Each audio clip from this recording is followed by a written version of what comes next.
go live to Trudy McIntosh. So, Trudy, part of alleviating that pressure on the hospital system, of course, is also going to be around not just more GPs, because that takes time, but using pharmacists, nurses, paramedics more as well, and trying to get people other options for after-hours care.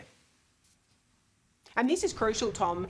The Prime Minister announcing today they're going to try and provide incentives for GPs to actually keep their practices open across the country after hours. One of the big pressures we see on emergency departments is people presenting there because they can't get access to a GP, let alone get a bulk billed appointment. So that is one thing stemming out of National Cabinet, as you alluded to there as well, trying to empower the role of nurses, pharmacists to play a role in conditions that don't need to go to the emergency room and can actually done in the primary care environment. This is the Prime Minister a short time ago.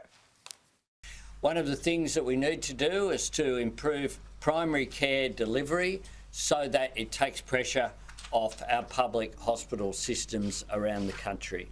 And these reforms are practical and will make a difference.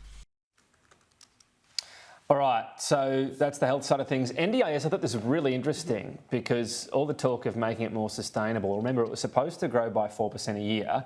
Anthony Albanese says because growth is much, much higher than that, he's going to cap growth at 8%, so double what it was originally meant to be, and that's not until 2026. In other words, this is going to take a long time to turn around on the sustainability of funding front.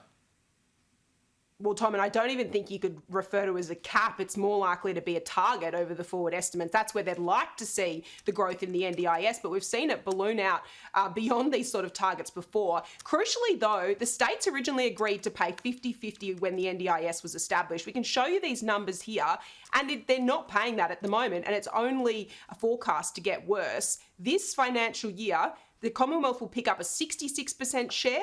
By 2026, that's forecast to get to 71%. And the Prime Minister revealed this number at the press conference too. In a decade's time, the Commonwealth is going to be paying an 82% share of this. He was pressed twice in the press conference. Are you willing to actually ask state premiers to pay their fair share? He didn't explicitly say that that's what's happening, but he has made it clear the growth at the moment in the NDIS means the system itself is not sustainable.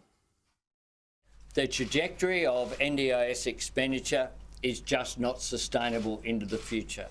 Everyone here is absolutely committed to the NDIS. We want to make sure that it actually can continue into the future in a sustainable way.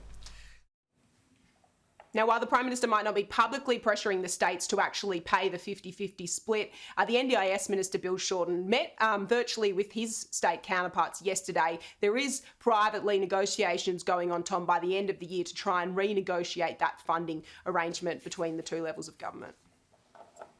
Trudy, thank you.